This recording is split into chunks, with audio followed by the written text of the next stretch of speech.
감사드리옵나이다. 아버지 하나님, 주님께서 지으신 이 세계가 아버지 하나님 지금 전쟁과 이 바이러스로 인하여 너무도 고통이 오래가고 있사옵나이다. 아버지 하나님이여 참으로 불쌍히 여겨주시옵시고 아버지 하나님이여 하루속히 이 전쟁과 바이러스에서 해방되는 날이 아버지 올 수 있도록 아버지 도와주시옵소서. 정말 조금이라도 저희들이 보탬이 될 수 있는 또 무엇을 할 수 있나 또 생각할 수 있는 또 그런 생각을 해볼 수 있도록 아버지 도와주시옵소서. 아버지 하나님이여 또한 입술로 또 우리 주님을 또 전하는 아버지 주님의 자녀가 될 수 있도록 아버지 도와주시옵소서. 너무도 아버지 믿음이 연약함을 깨닫지만은 늘 기도와 말씀이 부족하여서 행동이 따르지 못함을 아버지 이 시간 고백합니다. 아버지 하나님이여 참으로 주님을 모르는 이웃을 불쌍히 여길 수 있는 마음을 허락하여 주시옵시고 아버지 하나님이여 더욱더 우리 주님의 그 믿음으로 말미암아 하루하루 주님으로 인하여 기뻐 생활할 수 있는 귀한 주님의 자녀의 삶을 살 수 있도록 인도하여 주시옵소서. 그래서 정말 우리 주님이 주신 그 하루하루의 삶이 아버지 하나님이여 우리 주님이 잘 살고 있구나 칭찬받을 수 있는 삶이 살 수 있도록 도와주시옵소서. 아버지 하나님이여 이제 귀한 말씀을 들으려 합니다. 아버지 하나님이여 말씀 가운데 임하여 주시옵시고 우리 성령님께서 임하여 주시옵소서. 신령과 진정으로 드려지는 예배가 될 수 있도록 도와주시옵시고 말씀에 우리 주님께서 함께 임하여 주시옵시고 말씀을 전하는 목사님이나 말씀을 듣는 우리 성도님들이나 아버지 하나님 하나가 되어서 우리 주님께서 기뻐 받아주시는 예배가 될 수 있도록 아버지 인도하여 주시옵소서. 아버지 또한 함께하지 못한 사랑하는 자녀들이 싸우니 아버지 어디를 가든지 이 주의를 기억하게 도와주시옵시며 아버지 예배드림이 얼마나 기쁨인지를 깨닫는 귀한 심령들 될 수 있도록 아버지가 인도하여 주시옵소서. 아버지께서 이 예배에 함께 계심을 믿사오며 예수님의 이름으로 기도드렸사옵나이다. 아멘. 하나님 말씀 마태복음 5장입니다. 마태복음 5장.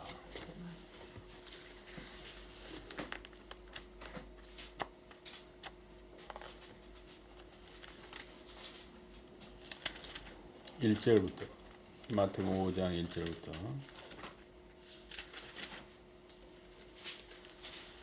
마태복음 5장 1절에서 4절입니다. 예수께서 무리를 보시고 산에 올라가 앉으시니 제자들이 나온지라 입을 열어 가르쳐 이르시되 심령이 가난한 자는 복이 있나니 천국이 그들의 것이며. 우리 4절 같이 보겠습니다. 애통하는 자는 복이 있나니 그들이 위로를 받을 것이며. 예, 4절까지 하겠습니다. 4절. 오늘 말씀 제목 심령이 가난하여 애통하는 사람. 심령이 가난하여 애통하는 사람입니다. 예수님의 이 산상설교, 산상이라는 산위라는 이야기죠. 산상설교는 제자들과 산에 모인 무리에게 하신 것입니다. 예수님이 모인 무리에게 가르치셨는데 거기 온 사람들 중에는 주님을 믿는 사람들도 있었지만은 단순히 그 호기심에서 찾아와서 한번 들어보자 하는 태도로 온 사람들도 있었습니다. 주님은 믿는 자와 믿지 않는 자 모두에게 산 위에서 설교하신 것입니다. 그 산은 이 갈릴리 호숫가의 나지막한 곳이었습니다.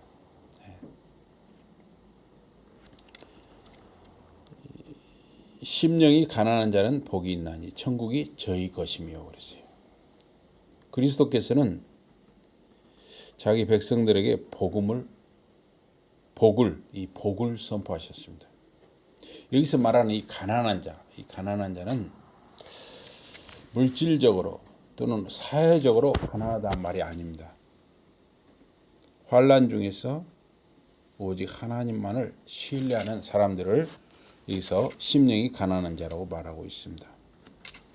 이 심령이 가난한 자는 하나님 앞에서 나는 아무것도 아니라고 여기는 사람입니다.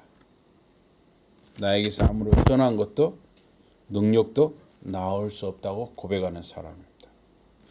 그래서 하나님의 은혜와 능력과 도움과 구원을 얻기를 사모하는 사람, 이런 사람이 바로 심령이 가난한 사람이에요.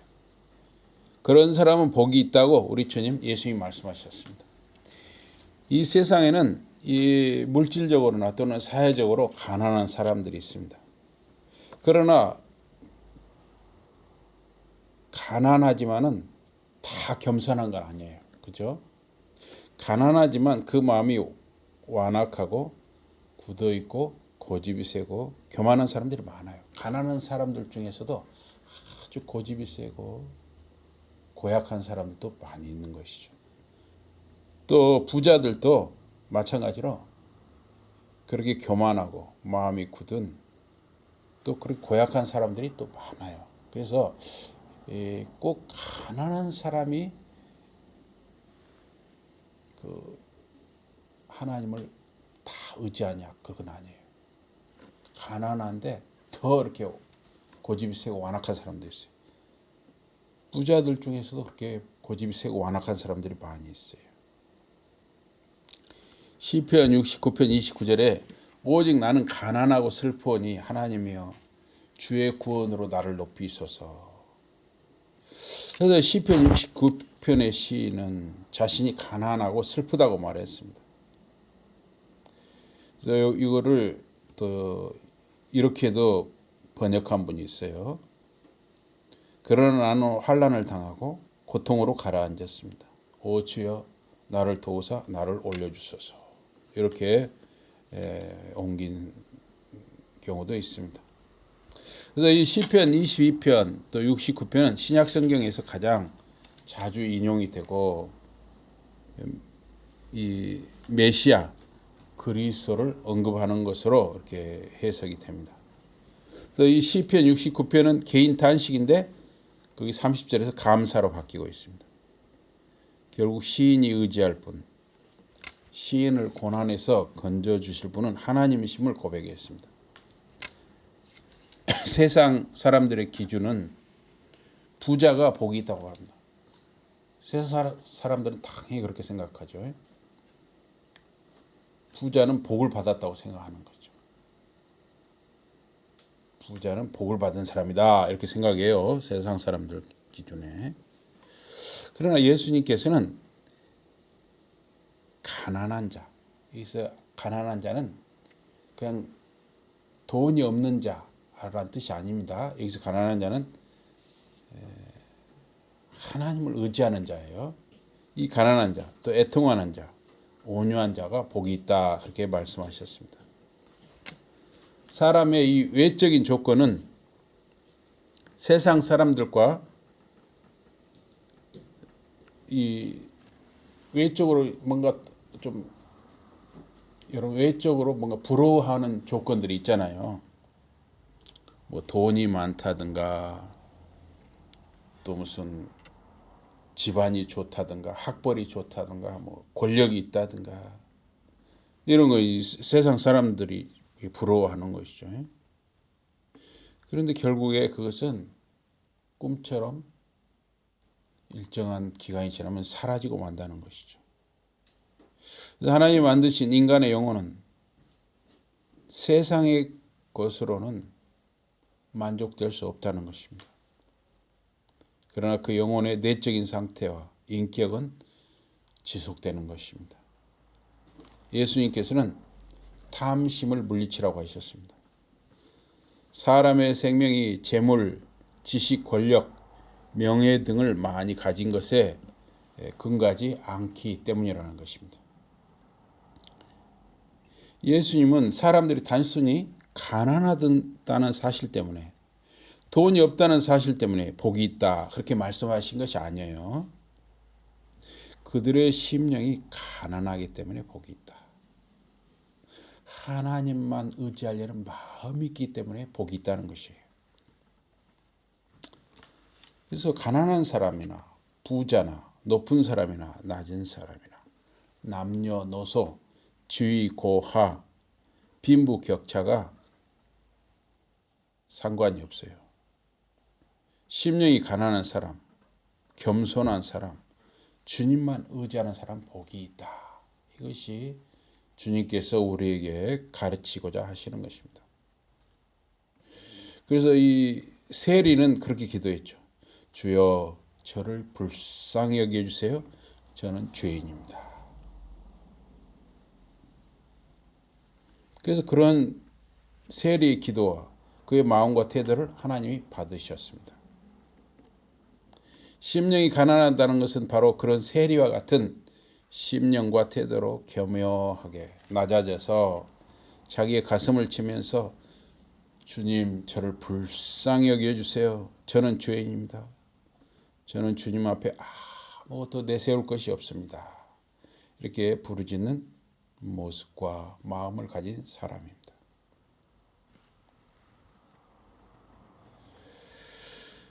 그래서 이 심령이 가난한 사람들은 자신들의 비참함, 부족함을 깨달은 사람이고 자신들의 그 자만심, 교만이 부서진 사람들이에요. 그들은 겸허한 심령과 하나님의 말씀 앞에 떠는 사람들입니다. 자기 자아로부터 자기 속에서는 아무것도 기대할 수 없고 모든 것은 하나님께로부터 나온다는 것을 알고 고백하는 사람들입니다. 바울은 탄식했습니다. 오호라 나는 공고한 사람이로다. 누가 이 사망의 몸에서 나를 건져내려. 바울은 오직 주님에게서 모든 것이 나오고 오직 주님을 통하여 모든 것이 이루어질 수 있음을 알았습니다. 바울 자신의 내면에서 기대할 것은 아무것도 없음을 알았습니다. 내 안에 아무것도 선한 것이 없음을 아는 사람은 누군가에서 상처를 받아도 빨리 넘어갈 수가 있습니다. 뭔가 이 자아가 강한 사람, 자기 어떤 자존심 이런 걸 내세우는 사람은 다른 사람에게 조그만 섭섭한 말에도 쉽게 상처를 받아요. 밤에 잠을 잘 자지 못합니다. 그러나 정말 심령이 가난한 사람, 그래 나는 진짜 아무것도 내세울 것이 없다. 나는 하나님 앞에서나 사람 앞에 아무것도 내세울 것이 없다. 그러니 나는 하나님 은혜로 산다. 이렇게 생각하는 사람은 그 다른 사람이 좀 섭섭하게 한다. 뭔가 좀 분한 것이 있다. 또 억울한 것이 있다. 섭섭한 것이 있다. 그냥 금방 잊어버리는 것입니다. 그래요. 살다 보면 이런 일도 있고 저런 일도 있어. 하면서 금방 잊어버릴 수 있는 것이. 왜냐하면 그런 주님이 주시는 복, 하나님이 주시는 은혜로 산다고 생각하기 때문에 뭐 그럴 수도 있고 저럴 수도 있지 하면서 쉽게 넘어갈 수 있는 것이죠. 이 요한계시록 3장 16절 17절에 보니까 이 라오디게아 교회 사람들을 향해서 내가 이같이 미지근하여 더웁지도 아니하고 차지도 아니하니 내 입에서 너를 토하여 내치리라. 내가 말하기를 나는 부자라 부요하여 부족한 것이 없다 하나 내 공고한 것과 가련한 것과 가난한 것과 눈먼 것과 벌거벗은 것을 알지 못하도다. 이 라오디게아 사람들은 물질적으로 풍족하게 살았습니다. 그래서 자기들은 부자이고 부족한 것이 없다고 얘기했습니다. 요즘 사람들도 마찬가지예요. 땅 자랑하는 사람들이 있어요. 또 학벌 자랑하는 사람도 있고 또 자식 자랑, 돈 자랑을 대놓고 하는 사람들이 있습니다. 그러나 주님께서는 그런 사람들을 향하여서 곤고한 자, 가련한 자, 가난한 자, 눈먼 자, 벌거벗은 자라고 말합니다. 그런 자들을 토하여 내치겠다고 경고하셨습니다. 그러나 주님은 서머나 교회 사람들을 칭찬하셨습니다. 내가 내 환난과 궁핍을 아노니 실상 내가 부요한 자니라. 자칭 유대인이라 하는 자들의 회방도 아노니 실상은 유대인이 아니요 사단의 회라. 서머나 교회 사람들은 환난을 당했습니다. 가진 것이 별로 없는 삶을 살았습니다. 또한 유대인이라 칭하는 회방꾼들의 괴롭힘을 받았습니다. 그러나 주님께서는 서머나 교회 사람들을 부요한 자들로 인정하셨습니다. 그들의 영혼은 맑았습니다. 그들은 물질적으로 별로 갖지 못했지만 주님을 섬기고 따르는 진실함과 맑은 영혼을 가졌습니다. 그들은 항상 주님의 은혜 아래 살았습니다. 야곱이 약 20년 만에 형 에서를 만나서 많은 가축들을 형 에서에게 주면서 말했습니다. 창세기 33장 11절에 보니까 하나님이 내게 은혜를 베푸셨고 나의 소유도 족하오니 청컨대 내가 형님께 드리는 예물을 받으소서 하고 그에게 강권함에 받으니라. 주님의 은혜 아래 살고 지혜롭고 성실한 성도는 야곱처럼 이렇게 영혼과 육신이 풍족해지는 은혜를 받는 것입니다. 하나님을 사랑하는 성도에게 모든 것이 합력하여 선을 이루게 하시는 것입니다. 로마서 8장 28절 우리가 알거니와 하나님을 사랑하는 자 그 뜻대로 부르심을 입은 자들에게는 모든 것이 합력하여 선을 이루느니라. 여러분이 하나님을 사랑하는 사람이라면 고통도 슬픔도 기쁨도 좋은 일도 나쁜 일도 모두 결국은 하나님의 은혜 아래서 다 결국은 좋은 일로 바뀌게 된다는 것입니다. 오늘 본문 4절에 애통하는 자는 복이 있나니 저희가 위로를 받을 것이며 사람들은 여러 가지 이유로 슬퍼하고 신음하며 살아갑니다.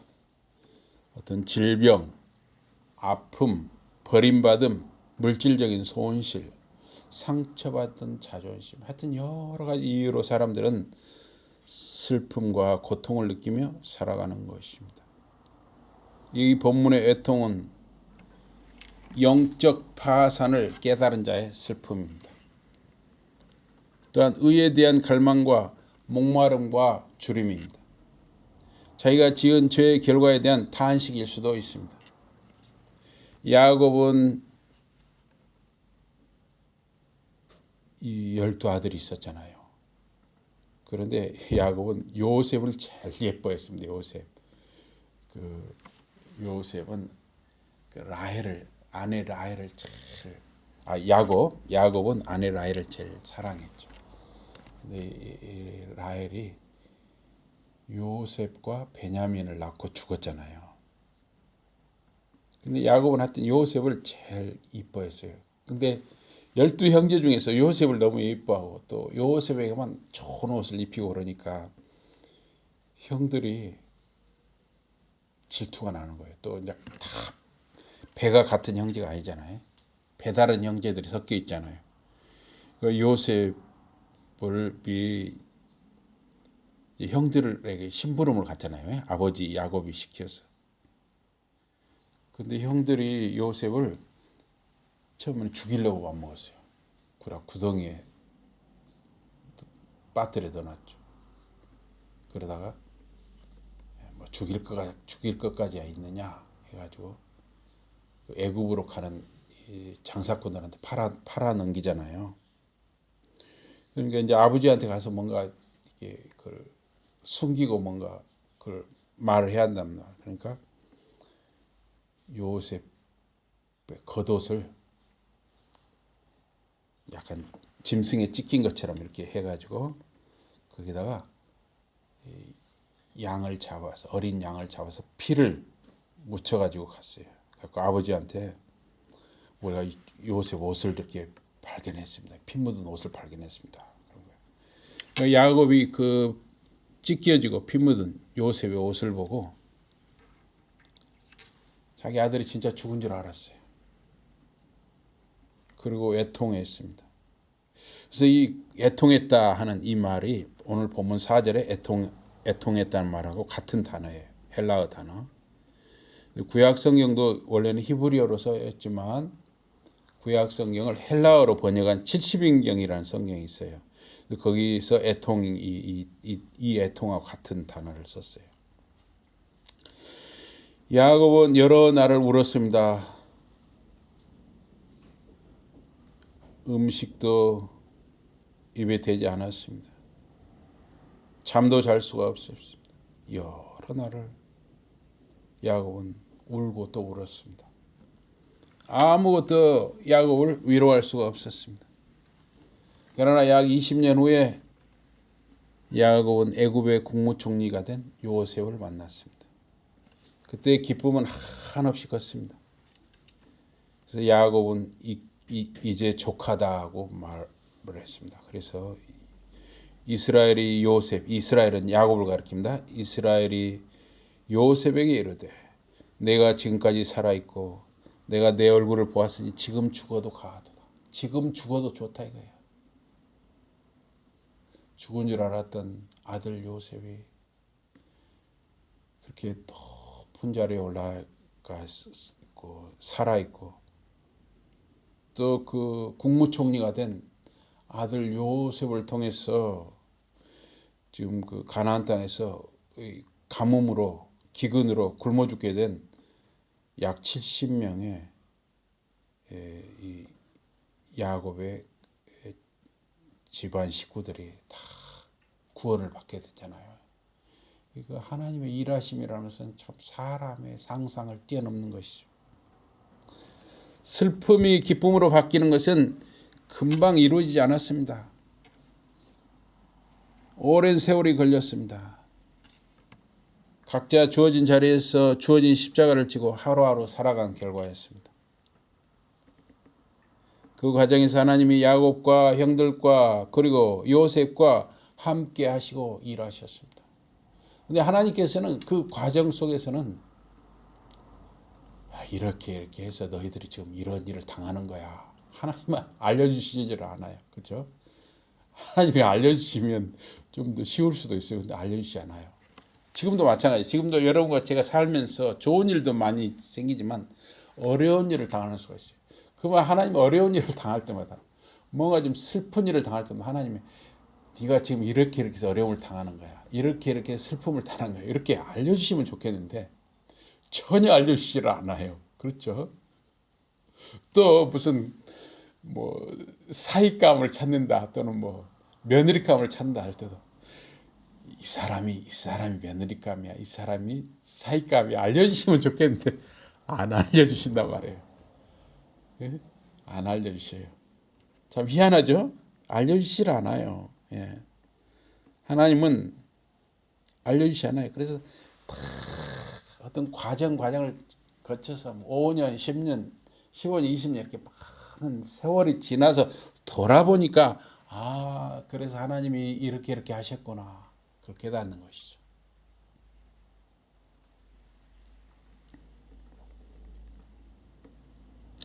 애통은 감출 수 없는 슬픔입니다. 이 애통은 마음이 아픈 슬픔입니다. 이것은 참을 수 없이 눈물이 쏟아지는 슬픔입니다. 이런 자에게 놀라운 복이 있다는 것이에요. 죽은 자를 위해 애통하는 것과 같이 애통하는 자는 복이 있습니다. 인생에서 겪는 가장 비통한 슬픔을 견디는 자에게 복이 있습니다. 이 아랍 속담에 항상 햇빛이 비추는 것은 사막이 된다 하는 말이 있습니다. 언제나 햇빛이 비추는 것은 열매가 자랄 수가 없습니다. 비가 내려야 열매가 맺히는 것입니다. 슬픔을 통해서만 얻어지는 경험이 있습니다. 슬픔이 올 때 진정한 가족, 친구, 이웃을 발견하게 되는 것입니다. 슬픔이 올 때 하나님의 참된 위로와 긍휼을 맛볼 수 있습니다. 모든 일이 잘 될 때 인간관계는 겉돌게 되는 거예요. 뭔가 잘 나갈 때 모든 일이 잘 될 때는 다 잘하는 거예요. 다. 그러나 슬픔이 찾아오고 인생의 구덩이에 빠질 때 그것을 바르게 받아들이는 사람에게 새 힘과 아름다움이 그 사람의 영혼에 들어오는 것입니다. 내가 즐거움과 함께 걸을 때 그녀는 계속 제잘거렸다. 그러나 지혜로운 말은 들을 수 없었다. 내가 슬픔과 함께 걸을 때 그녀는 한마디도 하지 않았다. 그러나 슬픔이 나와 함께 걸을 때 나는 많은 것을 배웠다. 요한계시록 21장 4절에 모든 눈물을 그 눈에서 씻기심에 다시 사망이 없고 애통하는 것이나 고가는 것이나 아픈 것이 다시 있지 아니하리니 처음 것들이 다 지나갔음이로라. 천국의 모습은 눈물도 죽음도 아픔도 없는 곳이라 했습니다.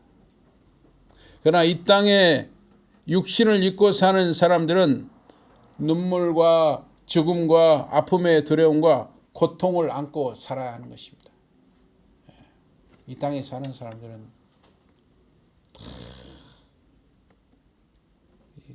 눈물을 항상 눈물이 있어요. 눈물을 흘려야 할 때가 있는 것입니다. 이 고린도후서 7장 10절에 보니까 하나님의 뜻대로 하는 근심은 후회할 것이 없는 구원에 이르게 하는 회개를 이루는 것이요 세상 근심은 사망을 이루는 것이니라. 여러분, 세상 근심은 무엇을 먹을 것인가, 무엇을 마실 것인가, 어떻게 하면 더 즐겁게 살 것인가, 어떻게 해야 돈을 더 많이 벌 것인가, 어떻게 해야 더 명예를 얻을 것인가, 어떻게 해야 더 권력을 얻을 것인가. 요새 참 좀 솔직히 좀 귀찮습니다. 이 선거철만 되면 어떻게 번호를 알아갖고 말입니다.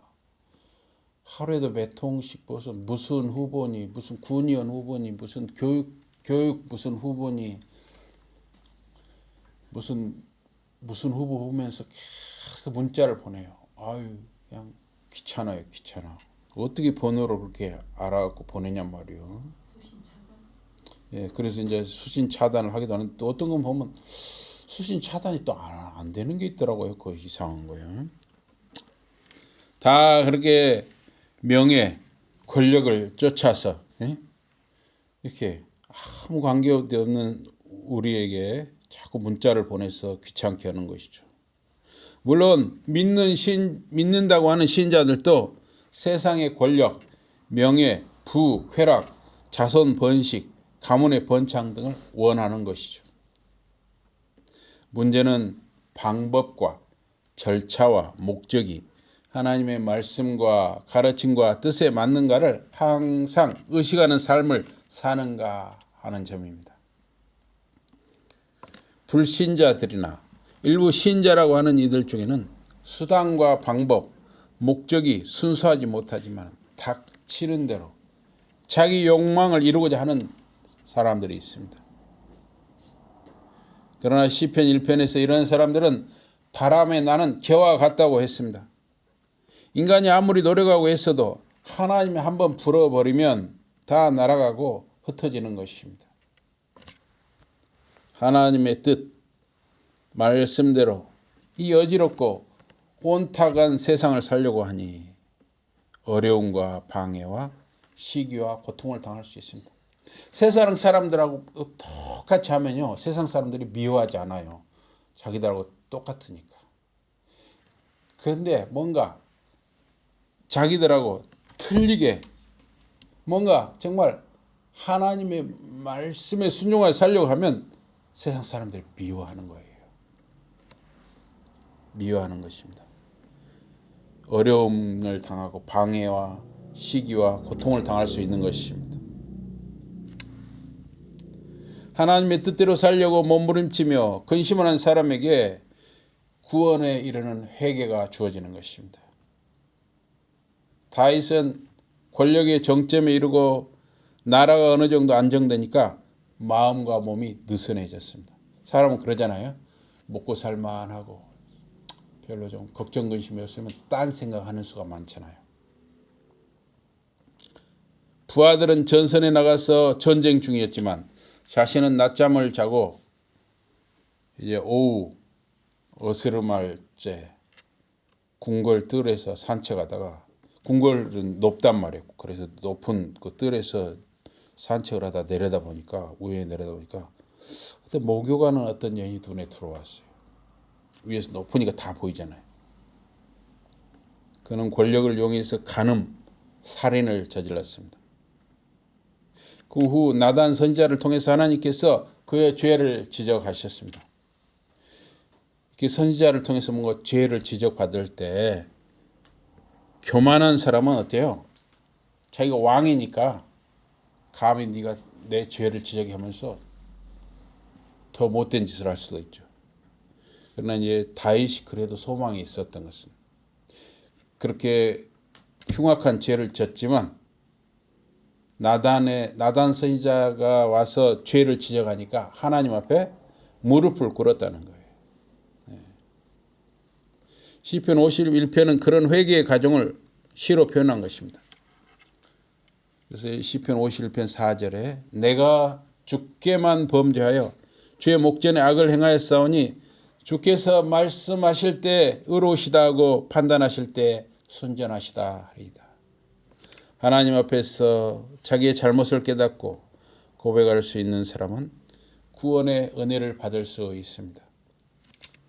또 51편 17절에 하나님의 구하시는 제사는 상한 심령이라 하나님이여 상하고 통하는 마음을 주께서 멸시치 아니하시리이다. 예배자의 모습은 하나님 앞에 상한 심령인 것입니다. 그래서 세리는 기도했습니다. 하나님이여 저는 죄인입니다. 저를 불쌍히 여겨주세요. 불쌍히 여겨달라는 기도만큼 절실하고 겸손한 기도는 없는 것입니다. 어제 우리 선배 목사님 딸이 대전에서 결혼을 했어요. 그래서 제가 다녀왔는데 물론 안 믿는 사람들이 결혼하는 건 뭐 어떻게 하든 어쩔 수 없다고 봐요. 그런데 모르겠어요. 신랑 측이 안 믿는 거였는지. 목사님 딸이란 말이에요. 근데 그 일반 예식장에서 결혼을 했어요. 근데 이제 예식장이 보니까 신랑 친구 남자를 이렇게 사회자로 세웠어요. 근데 사회자가 마치 주례자처럼 막 해버리더라고요. 그래서 내가 볼 때는 이 분위기를 망치는 것 같아요. 그래서 이제 우리 옆에 동료 목사님하고 그러냐, 자꾸 이 결혼 예식장에서 자꾸 예배가 사라진다는 거예요. 정말 걱정스러운 일이에요. 안 믿는 사람들은 어쩔 수 없어요. 그러나 이 믿는 사람들이 결혼할 때는 정말 이 결혼 예식은 정말 예배다웠게 진지하게 드려야 한다. 그렇게 생각합니다. 예배는 하나님께 드리는 건데 특별히 결혼 예식을 아주 진지한 예배이면서 거기에 있는 하객들이 다 사실은 신랑과 신부의 증인들이에요.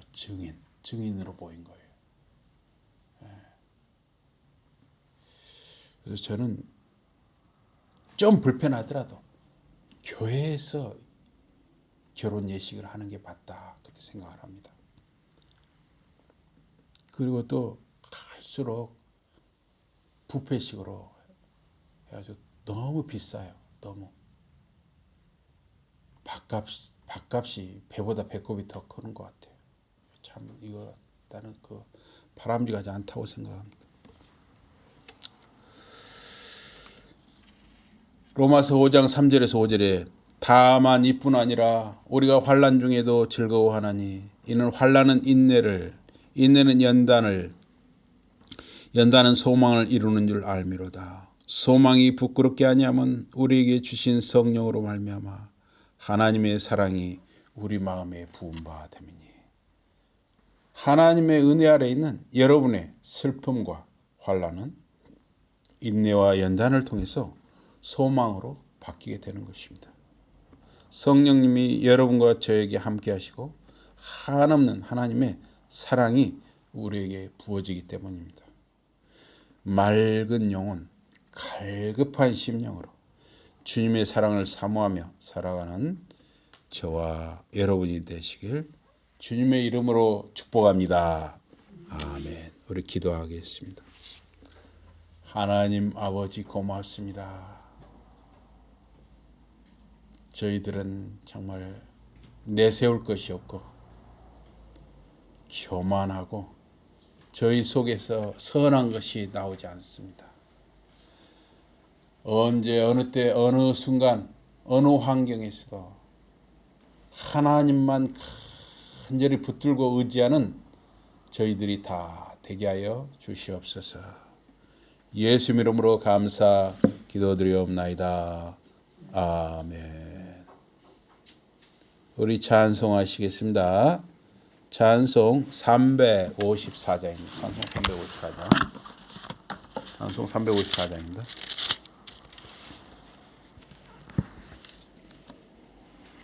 주를 앙모하는 자 올라가 독수리같이 모든 사람이고 심무정 벗으는 올라가 독수리같이 저 앙모하는 자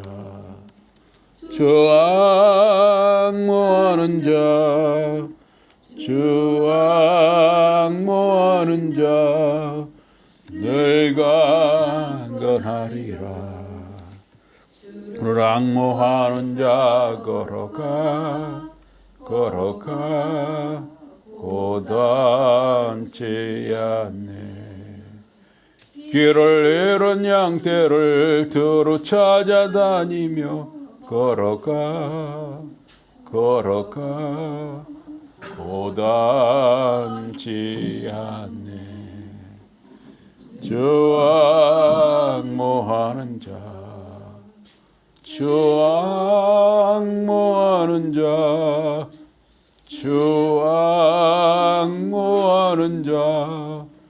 늘 강건하리라. 주를 앙모하는 자 올라가 비곤치 않네. 전성문을 향하여 멸류관을 얻도록 달려가 비곤치 않네. 주 앙모하는 자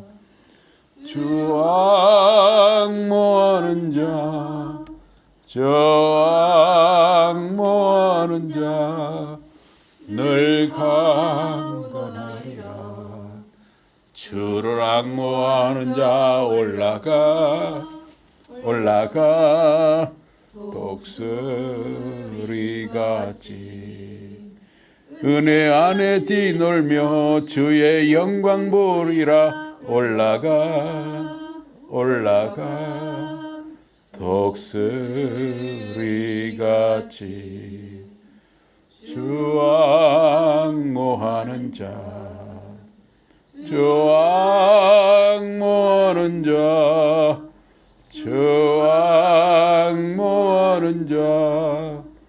늘 강건하리라. 하나님 아버지 고맙습니다. 사랑하는 성도님들이 시간과 물질과 몸과 마음을 구별하며 헌신하며 예배합니다. 사랑하는 성도님들의 이 예배와 이 헌신을 받아 주시옵소서. 사랑하는 성도님들과 가정 자녀들 자손들의 모든 기도의 제목, 기도의 소원을 살피시고 응답하여 주시옵소서. 고뇌가 있는 아들들을 기억하시고 긍휼히 여기시고 불쌍히 여기시고 함께해 주시옵소서. 또한 군을 마치고 생업에 있고 또 학업에 있는 아들들을 기억하시고 은혜를 베푸시고 함께하여 주시옵소서. 지금까지 주은혜 교회 한 번이라도 발을 디딘 모든 영혼들을 다 기억하여 주시옵소서. 감사드립니다.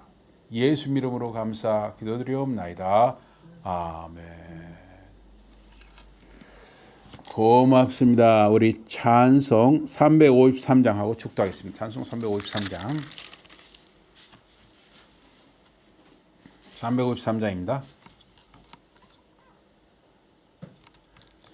십자가 군병되어서 예수를 따를 때 무서워하는 마음으로 주 모른 죄 할까.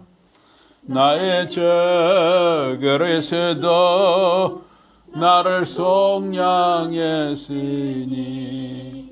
나 십자가를 벗으니 저멸유관쓰리 무성도 피를 흘리며 큰 싸움 하는데 나 어찌 편히 누워서 상 받기 바랄까. 나의 주 그리스도 나를 속량했으니 나 십자가를 벗으니 저멸유관쓰리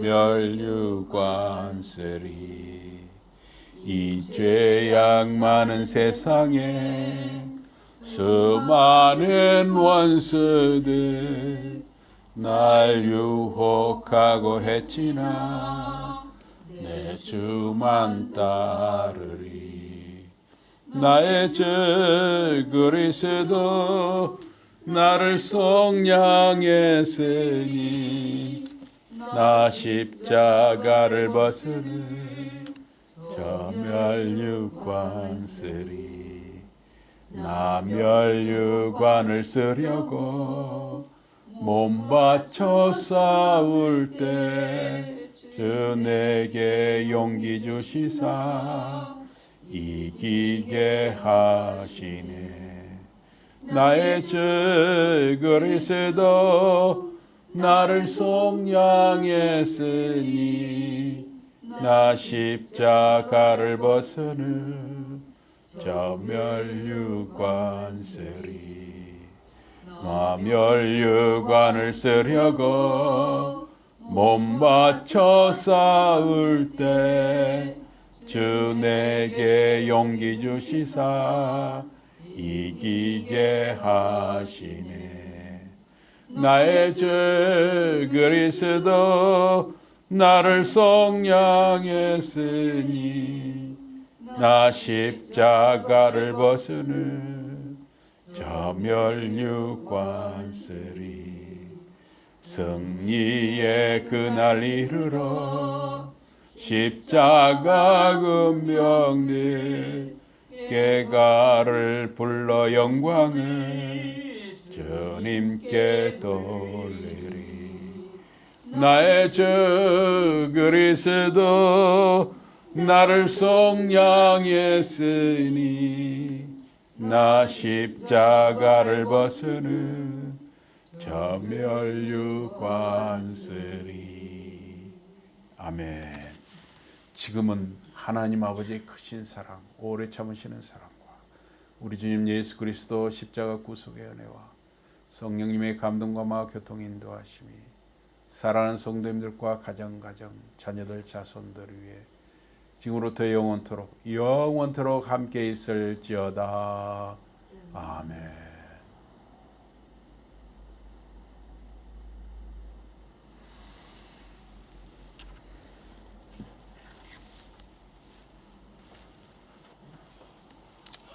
고맙습니다. 하이델베르크 요리문답 20문입니다. 하이델베르크 요리문답 20문.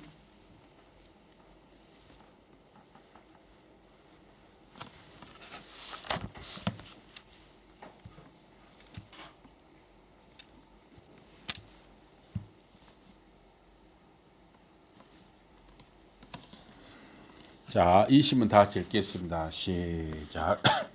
그러면 아담 안에서 모든 사람이 멸망한 것처럼 그리스도를 통하여 모든 사람이 구원을 받습니까? 아닙니다. 참된 믿음으로 그리스도에게 연합되어 그의 모든 은덕을 받아들이는 사람들만 구원을 받습니다. 21문 시작. 참된 믿음이란 무엇입니까? 참된 믿음은 하나님께서 그의 말씀에서 우리에게 계시하신 모든 것이 진리라고 여기는 확실한 지식이며 동시에 성신께서 복음으로써 내 마음속에 일으키신 굳은 신뢰입니다. 곧 순전히 은혜로 오직 그리스도의 공로 때문에 하나님께서 죄사함과 영원한 의로움과 구원을 다른 사람뿐 아니라 나에게도 주심을 믿는 것입니다. 22문 다시 시작. 그러면 그리스도에는 무엇을 믿어야 합니까?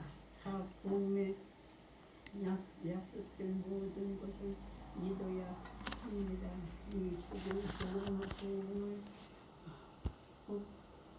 보편적이고 의심한 여지였으며 우리 가족 기독교 신앙을 교황들을 교원들이 사도 신경에 요약하여 가르쳐 주십니다. 23문 시작. 사도신경의 조항들은 무엇입니까?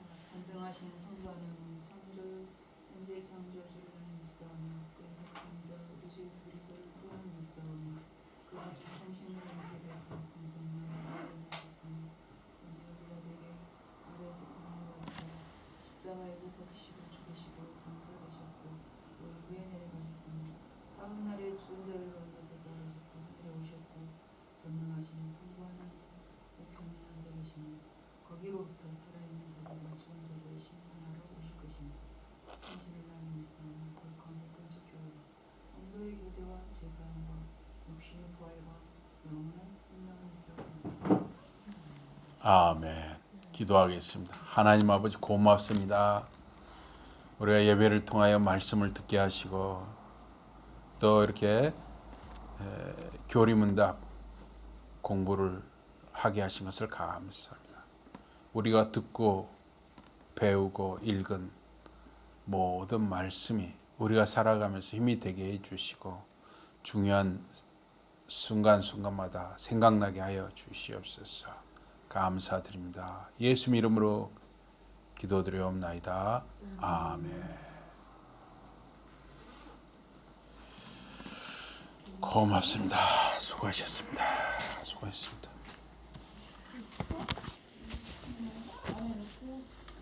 수고하셨습니다.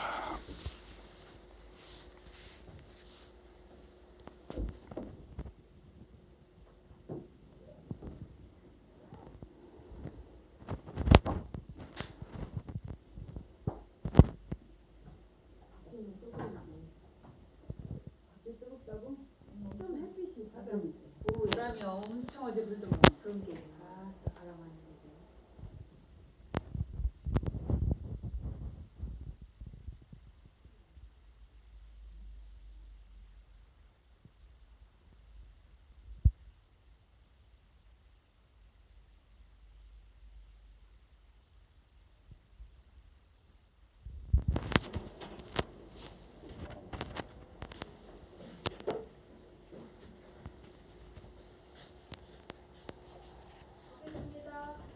아이고 수고하셨습니다. 감사합니다. 아이고 수고하셨습니다. 우리 학준이 아빠 왔어요?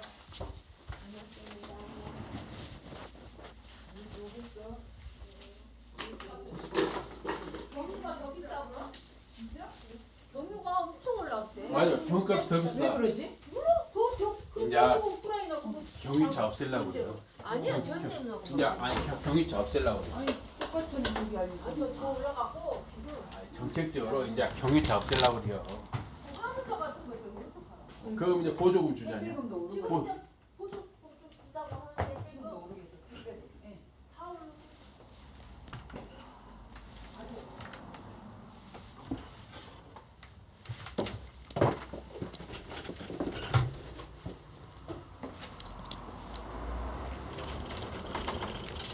요거 뒤에 봐주시오. 학준이 학범이 잘 지내지요? 별일 없으면 다잘 지내고. 네. 안녕히 가세요. 네. 쉬세요.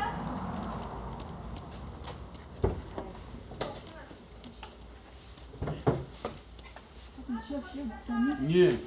좀 항상 깨끗하게 치워. 예.